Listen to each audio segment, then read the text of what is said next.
My father's voice boomed through the microphone, cutting through the gentle clinking of champagne glasses. And now for the most beautiful wedding gift of all. Morgan will be giving her sister the penthouse. The words hit me like ice water. 200 faces turned toward me, smiling and applauding, while I stood frozen near the chocolate fountain, a strawberry halfway to my mouth. Then, from the back of the hall, a stranger in an expensive suit stood up. "Touch your assets again, and you'll lose yours." The hall fell silent. Even the wedding band stopped mid-note. I'm Morgan Cross, and I'm 29 years old. 3 years ago, I bought my dream penthouse after working myself to the bone since college. While my friends were at happy hours, I was pulling 18-hour days, building my reputation as one of the most sought-after tech consultants in the city. That penthouse wasn't just an apartment. It was proof that the family disappointment could make something of herself. Before I continue, I want to thank you for being here with me today. Drop a comment and let me know what time it is where you are. Your support means everything to a girl who just wanted to eat her chocolate strawberry in peace. Standing there, in my sister Bethany's wedding reception, wearing the bridesmaid dress she'd picked specifically to make me look like an eggplant, I couldn't help but laugh internally. My father, Richard Cross, stood at the microphone in his rented tux, proud as a peacock. The same man who'd told me at 18 that I was wasting my time with all that computer nonsense was now trying to give away the one thing I'd bought with that nonsense. Behind him, his collection of gold watches glinted in the light. Fake gold, of course, but he'd never admit it. The man had champagne taste on a beer budget, which explained why he was always dipping into my champagne. The stranger who'd spoken was something else entirely. Tall. Early 40s maybe, with the kind of presence that made people straighten their backs. He walked toward the front of the hall with the confidence of someone who'd never had to ask permission for anything. "I believe there's been a misunderstanding," he said, his voice carrying without the microphone. "Property transfers require consent, not ambush." My sister Bethany, resplendent in her third wedding dress, yes, third, she'd returned the first two for store credit, giggled nervously. "Oh, Morgan doesn't mind. She's always been so generous with family." She shot me that look, the one that had worked since we were kids, the look that said, "Play along or you're ruining everything." The same look she gave me when she needed my college savings for her first failed business, or my car for her cross-country spiritual journey that ended in Tucson when she ran out of gas money. My father cleared his throat into the microphone, creating that awful feedback sound. "Morgan knows family comes first. She's always understood that. Haven't you, sweetheart?" The condescension in his voice could have curdled milk. This from the man who'd missed my college graduation because Bethany had a nail emergency. A nail emergency. "Actually," I heard myself saying, my voice surprisingly steady, "I don't recall agreeing to give away my home. Must have missed that family meeting. Was it scheduled between the time you borrowed my emergency fund for Bethany's meditation instructor training, or after you needed my credit score to co-sign her apartment lease?" The crowd shifted uncomfortably. Good. Let them squirm. Aunt Martha, already 3 mojitos in, cackled from her table. "Tell him, Morgan. Tell him about the soap business." "Ah yes, Bethany's organic soap venture. $10,000 of my money turned into bars that smelled like low tide at a fish market." The stranger found an empty chair at my table and sat down, pulling out his phone with the casual air of someone settling in for a good show. "Please," he said to me quietly, "don't let me interrupt. This is fascinating, but I should explain how we got here. 5 years ago, I was working 3 jobs, tech consulting during the day, freelance coding at night, and weekend shifts at a boutique hotel downtown. Every penny went toward my dream of owning my own place. Not renting, not sharing, owning. Meanwhile, my parents funded Bethany's 5th career change. After the soap came the meditation app that somehow played Norwegian death metal instead of whale sounds, then the vegan food truck that she forgot to mention she didn't know how to cook for, then the jewelry line made from ethically sourced materials that turned out to be spray-painted aluminum foil. Each time, the conversation was the same. "Morgan, you're so good with money. Bethany just needs a little help. You know how creative types are. Creative. That's what they called it when she spent her business loan on a trip to Cabo because she needed to find her entrepreneurial spirit in the waves. My father had spent weeks before the wedding telling everyone how generous I was being. Morgan's gift will be announced at the reception, he'd told people, building it up like I was Oprah about to give everyone a car. The sick feeling in my stomach told me he'd already made promises he expected me to keep. He'd done this before, volunteered my services, my money, my time, then acted shocked when I wasn't thrilled about decisions I never made. You know, the stranger said, loud enough for nearby tables to hear, I find it interesting that someone who owns multiple Rolexes, needs their daughter to provide housing for their other daughter. He held up his phone, showing my father's Instagram.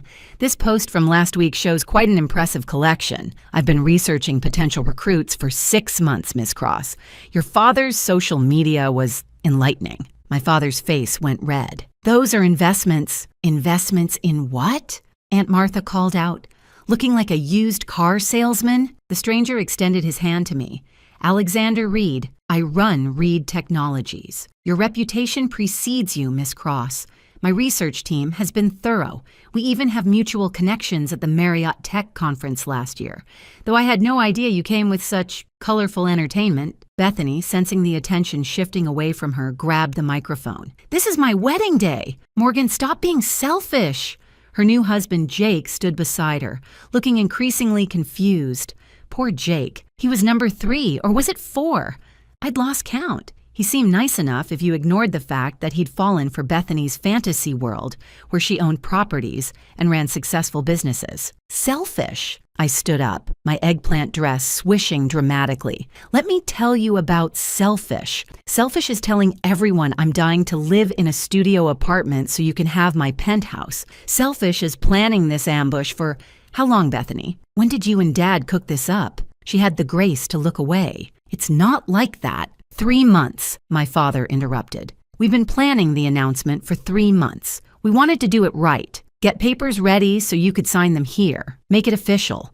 The papers are right here. He pulled out a folder from behind the podium. Alexander laughed. Actually laughed. Did you really think she'd sign away a $2 million property because you announced it at a wedding? What was the plan here? Peer pressure? That's when Bethany made her first mistake. She smirked. Just a little, but I caught it. Morgan always caves. She can't stand letting family down. Is that right? I said, walking toward the microphone. Should we tell these nice people about all the times I've caved? Like when I caved and gave you my car, which you sold? Or when I caved and paid for your wedding to Todd. Remember Todd, who turned out to be married? Or my personal favorite, when I caved and let you live with me for 6 months, and you turned my home into an Airbnb while I was at a conference? The wedding photographer, bless his entrepreneurial heart, hadn't stopped shooting. This is better than the reality show I worked on last month, he muttered, switching to video mode. My father grabbed the microphone back, his fake Rolexes jangling. Morgan Cross, you will not ruin your sister's special day with your jealousy. Family takes care of family. Really? I said, my voice carrying across the silent hall. Then where was family when I was eating ramen for 2 years to save for a down payment? Where was family when I was working 18-hour days building my business? Oh, wait, I remember. Family was at Bethany's 4th wedding planning party. Alexander stood up, commanding attention without saying a word. He started reading from his phone. Richard Cross, according to public records, you've filed for bankruptcy twice. Your house is mortgaged to the hilt. Your car is leased.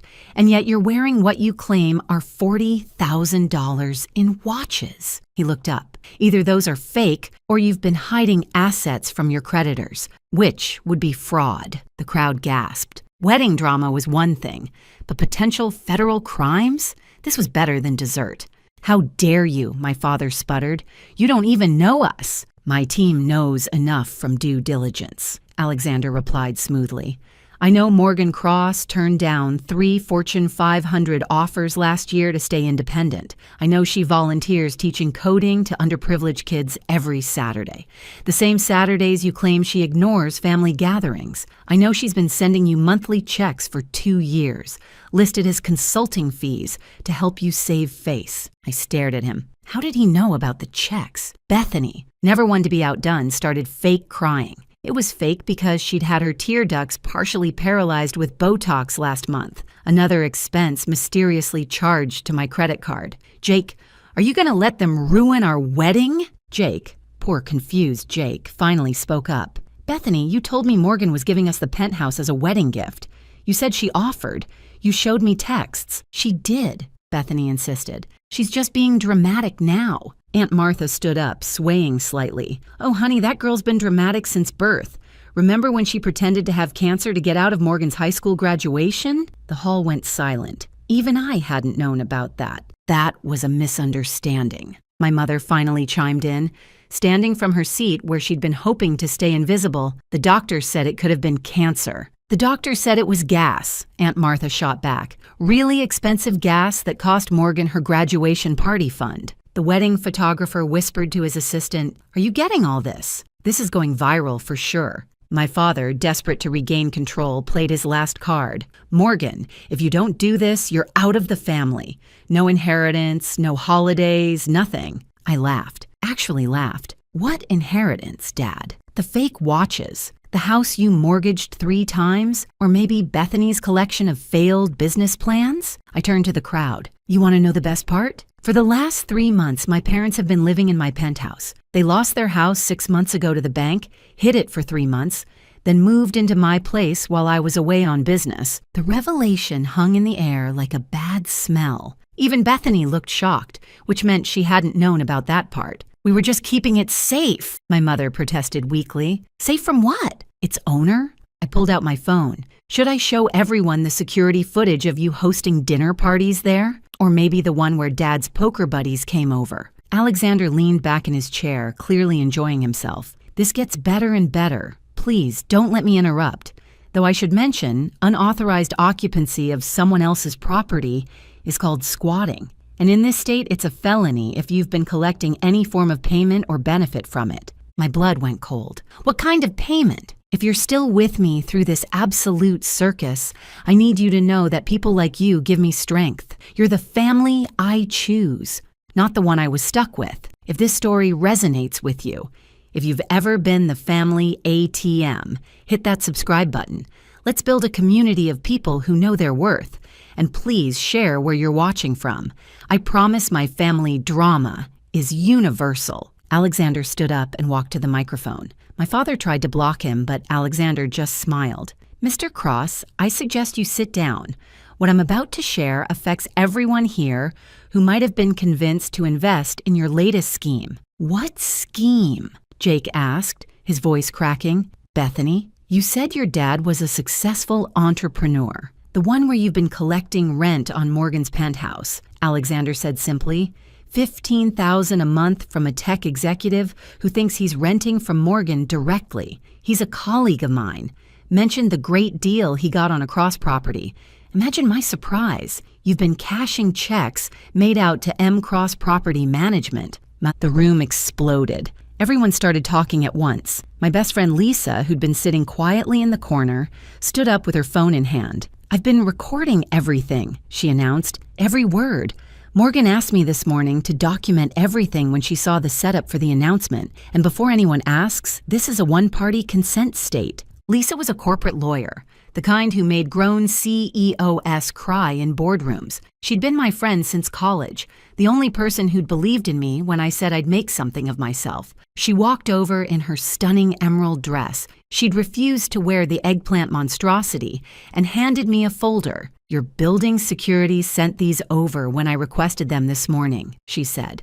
Your parents have been subletting your penthouse for 3 months. They've collected $90,000 total. Spent $30,000 already, but $60,000 is still in the account. That's fraud, theft, and about 6 other crimes I can name. Oh, and Bethany, she turned to my sister. You're listed as the property manager on the rental agreement. Bethany's face went white under her spray tan. I didn't. Daddy said Morgan knew. Daddy says a lot of things, I replied. Like when he told Jake's family that you own 3 properties and a successful PR firm. Jake's face was a journey of emotions.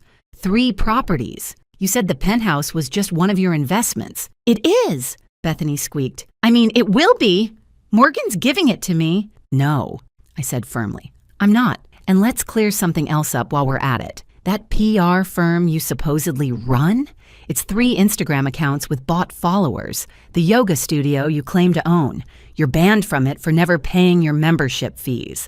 The charity you started, it was shut down for never filing proper paperwork. The wedding photographer had switched to a second memory card. His assistant was live streaming on TikTok. Somewhere in the corner, a cousin was definitely posting this on Reddit. Alexander returned to his seat beside me and showed me his phone. The tenant, he's a friend of mine, actually. I asked him to rent your place when I heard it was suddenly available. Wanted to see if your family would do the right thing and tell you. The checks, the lease, everything. We have copies. You set them up?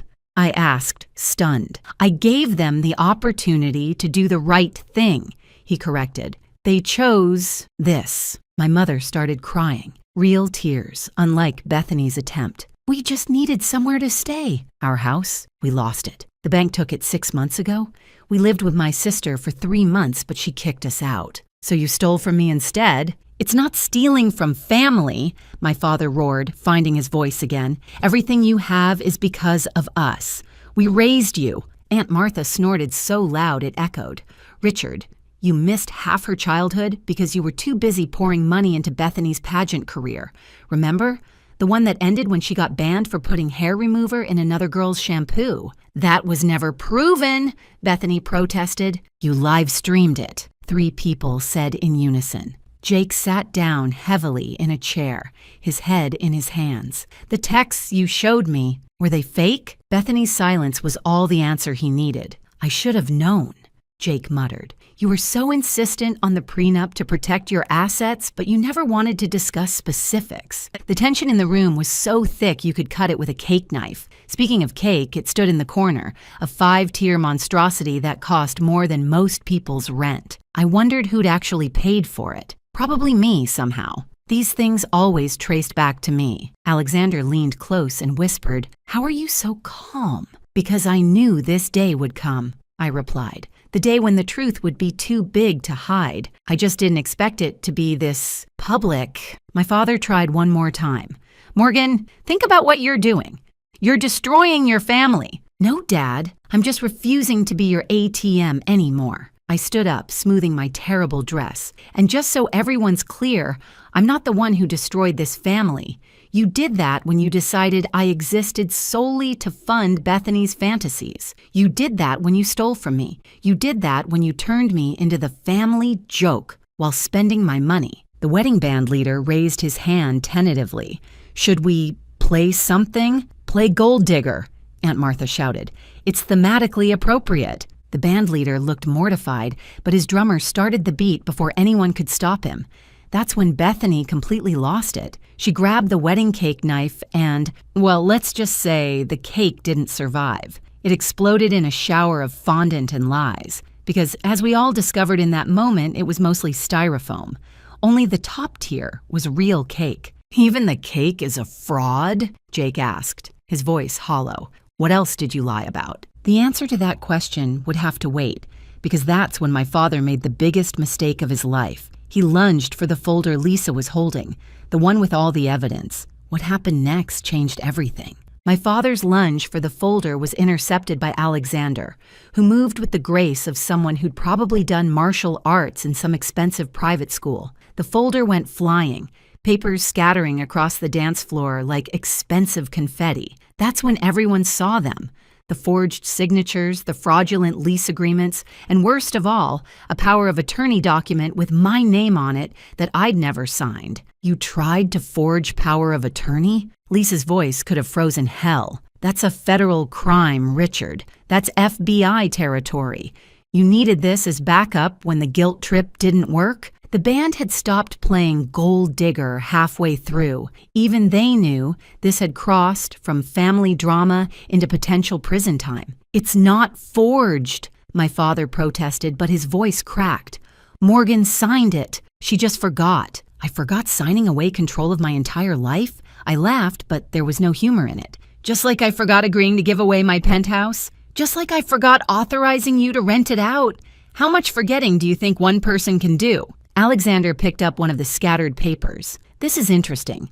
According to this, you've also taken out a loan against Morgan's Penthouse, $75,000 from a private lender.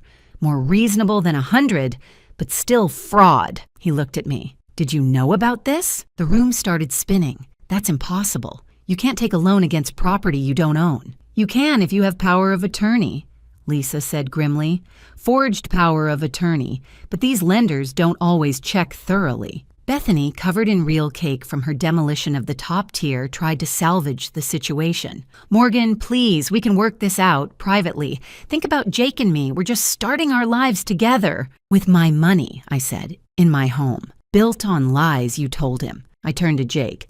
She told you she was successful, right? That she had money? Let me guess. She said she was being modest by having a small wedding. Jake nodded mutely. She said she didn't want to overshadow her sister by showing off her wealth, said the prenup was to protect her trust fund. Aunt Martha cackled so hard she snorted mojito out her nose. Bethany's trust fund? Oh, honey, Bethany's so broke she returns wedding gifts for cash before writing thank you notes. That's enough, my mother shrieked. You're ruining everything. Everything was ruined the moment you decided to steal from me, I replied. But you know what? I'm done being angry. I'm done being the family bank. And I'm done pretending this is normal. I turned to Alexander. That job offer you mentioned, is it still on the table? Alexander smiled. Actually, it's gotten better. My company just acquired a major competitor.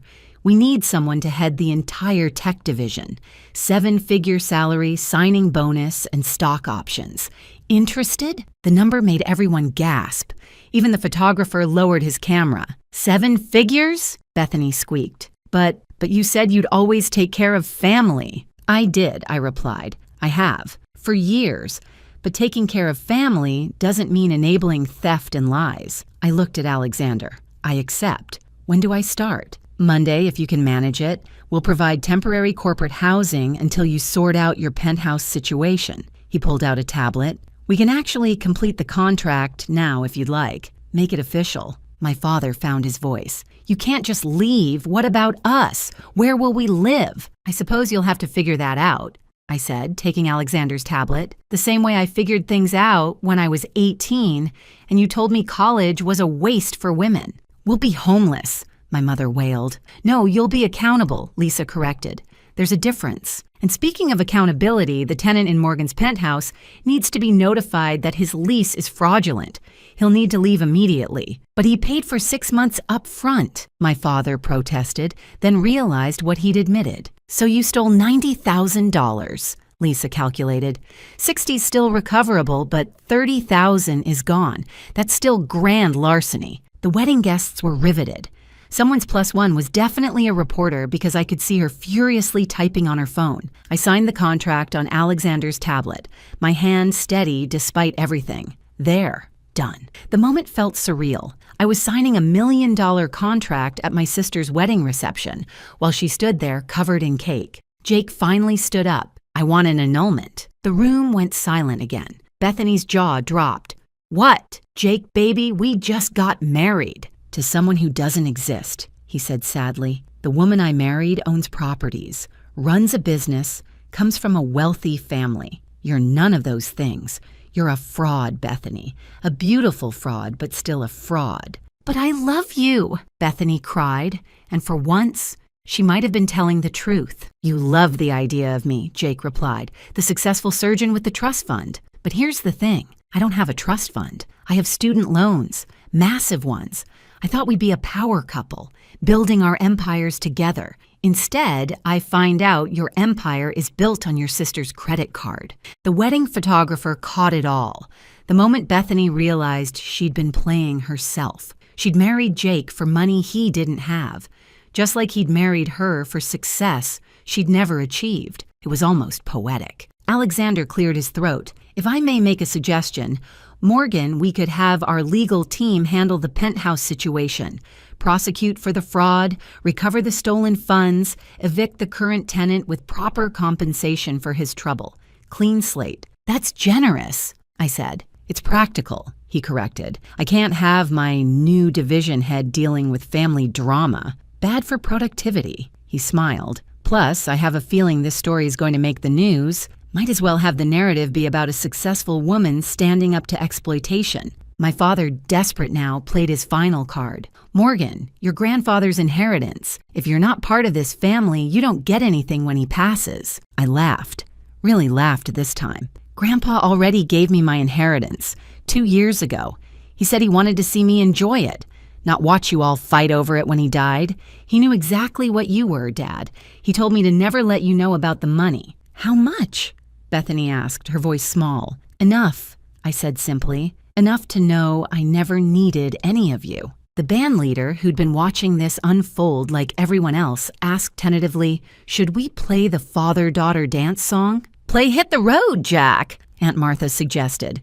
Or take the money and run. Bethany, covered in cake and tears, real ones this time since the Botox only affected certain parts, grabbed the microphone one more time. You're all judging me, but you don't understand. You don't know what it's like to have a perfect sister who everyone compares you to. Perfect? I asked incredulously. Bethany, you were the favorite. You got everything, the pageants, the cars, the funded business ventures, the multiple weddings. How was I the perfect one? You never failed, she screamed. Every stupid thing you touched turned to gold. Do you know how hard it is to be the family screw-up? You weren't a screw-up until you decided to be, I said. You could have succeeded at anything if you'd actually tried instead of waiting for someone else to do the work. Jake, meanwhile, was on his phone with someone. Yes, I need information about annulment procedures.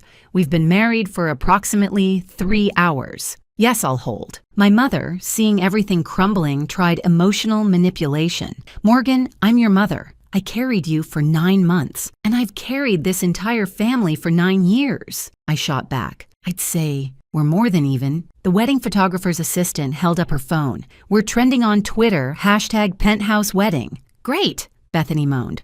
My wedding is a meme. Actually, the assistant continued, people are on Morgan's side. Someone started a GoFundMe for your therapy bills. Not money, just therapy recommendations. Alexander laughed at that. The internet remains undefeated. He turned to me. You know, we should probably get you out of here. This is about to become a circus. He was right. I could see guests pulling out their phones, probably calling everyone they knew. By tomorrow, this would be everywhere. My family's dysfunction would be public record. Wait! My father made one last desperate attempt.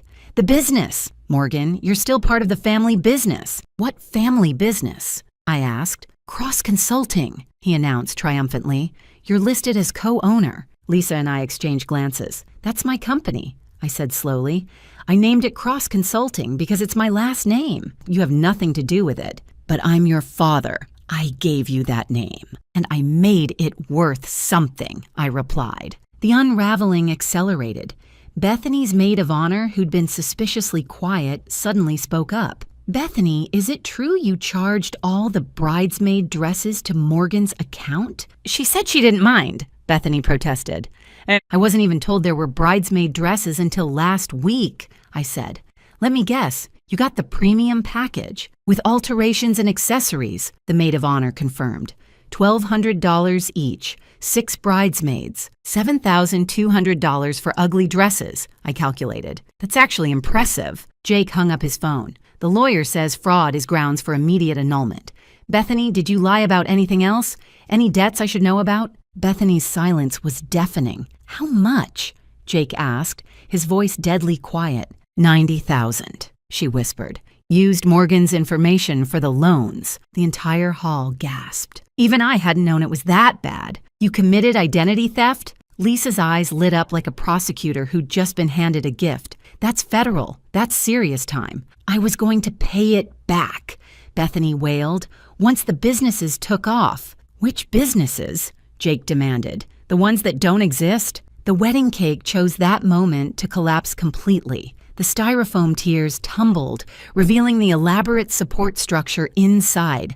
Metal rods and plastic spacers, all facade, no substance. It was the perfect metaphor for Bethany's entire life. Alexander's phone buzzed. He showed me the screen. Local news wants a statement. They're calling it the Penthouse wedding scandal. Catchy. Tell them no comment, I said. Let my family deal with the attention they clearly wanted. My father, seeing his last hope disappearing, actually got on his knees. Morgan, please, we're sorry. We'll pay it back. Every penny. With what?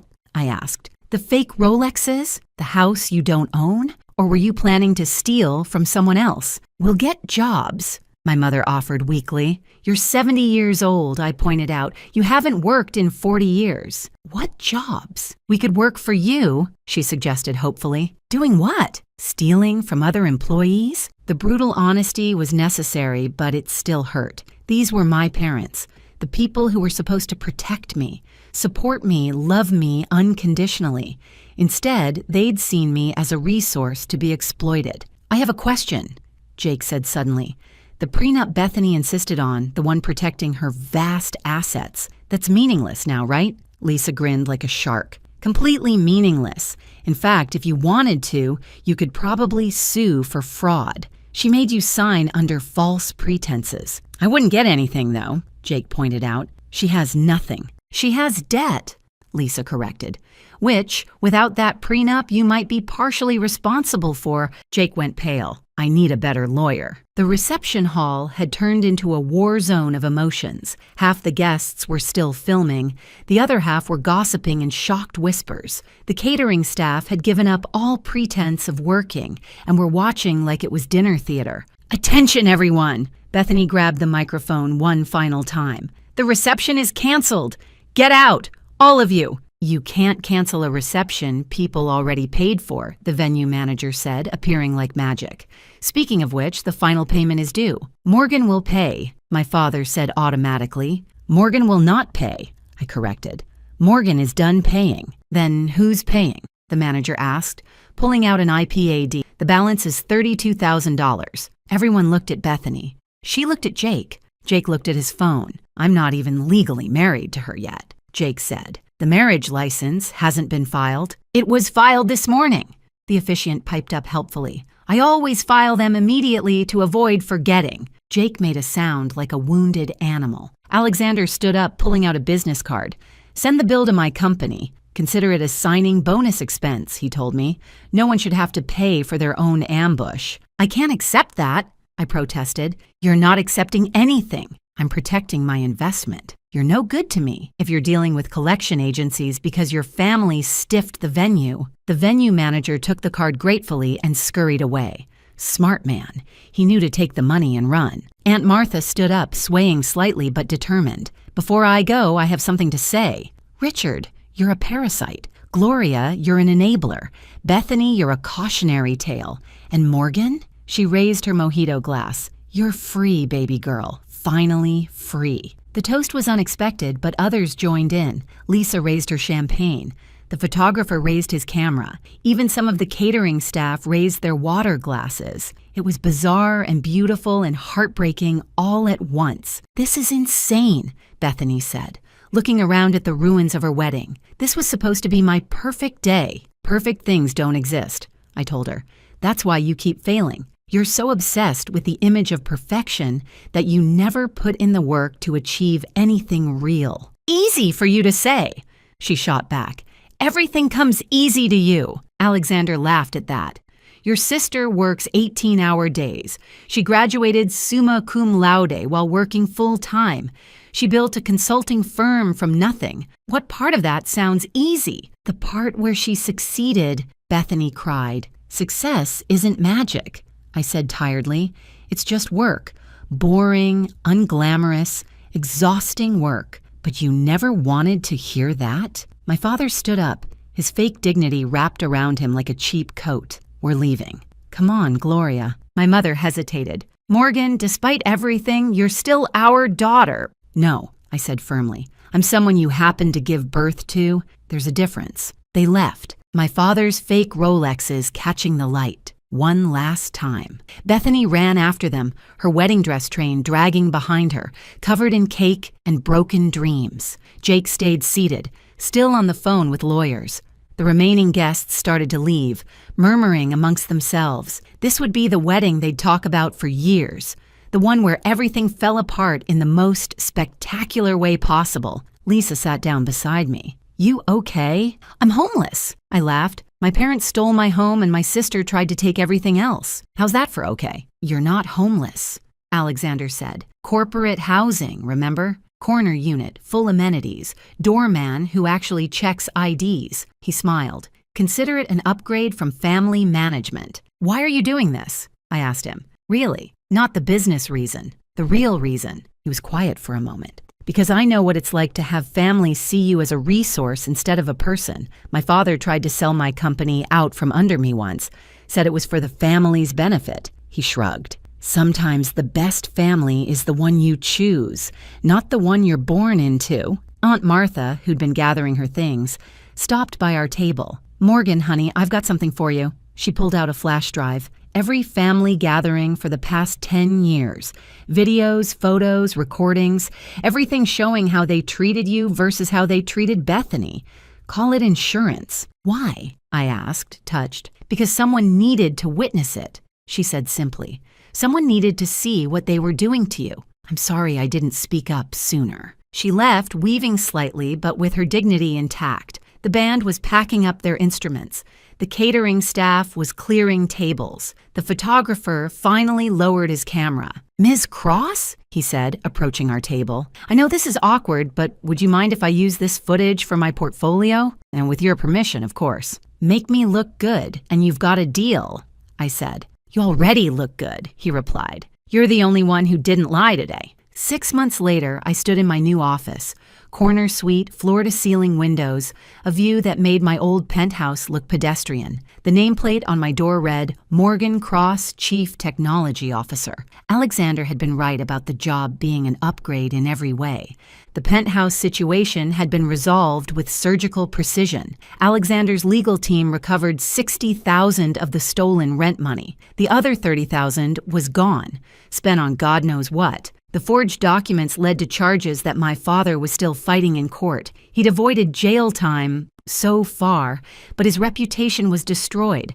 The fake Rolexes had been sold to pay for lawyers. My mother had gotten a job as a receptionist at a dental office. The last I'd heard, she was living in a studio apartment on the wrong side of town, the kind where you could hear your neighbor's TV through the walls. She'd sent me a letter, an actual paper letter, asking for forgiveness. I hadn't replied. Forgiveness would come when I was ready, not when she needed it. Bethany's story was the most surprising. After Jake's annulment was granted, record time apparently, given the fraud, she'd hit rock bottom. The identity theft charges were dropped when I refused to prosecute, but the credit damage was done. Lost the apartment she couldn't afford, had her car repossessed, even had to sell her wedding dress to a consignment shop. Then something unexpected happened. She got a job, a real job as a junior social media manager for a small company.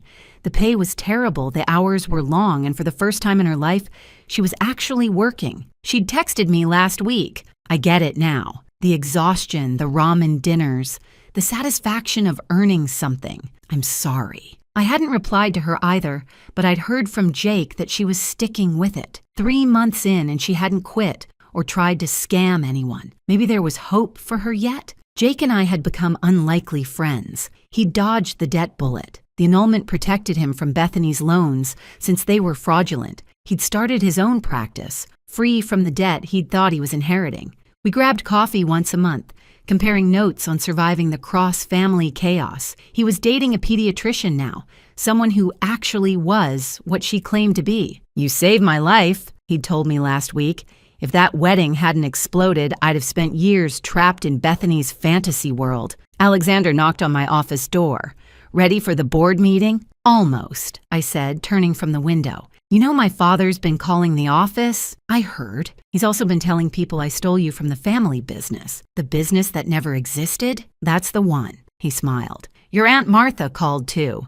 She wanted to know if you're coming to Christmas. Am I? That's up to you. Though she did mention she's banned your parents and Bethany from her house until they can prove they've been employed for a full year. I laughed. Vintage Aunt Martha. She also said to tell you she's proud of you, and that your grandfather would be too.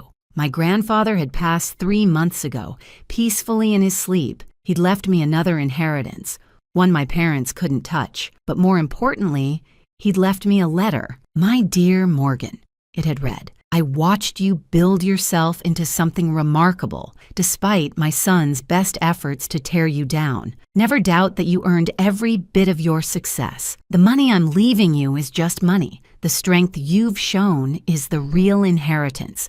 Use both wisely." I'd framed the letter. It sat on my desk next to a photo from the wedding, the one where I'm signing the contract while Bethany melts down in the background. The photographer had titled it Rise and Fall when he'd won an award for the series. My phone buzzed. A text from an unknown number. "Morgan, this is Mom. I wanted you to know I've been seeing a therapist. She says I enabled a toxic dynamic. I'm working on understanding why.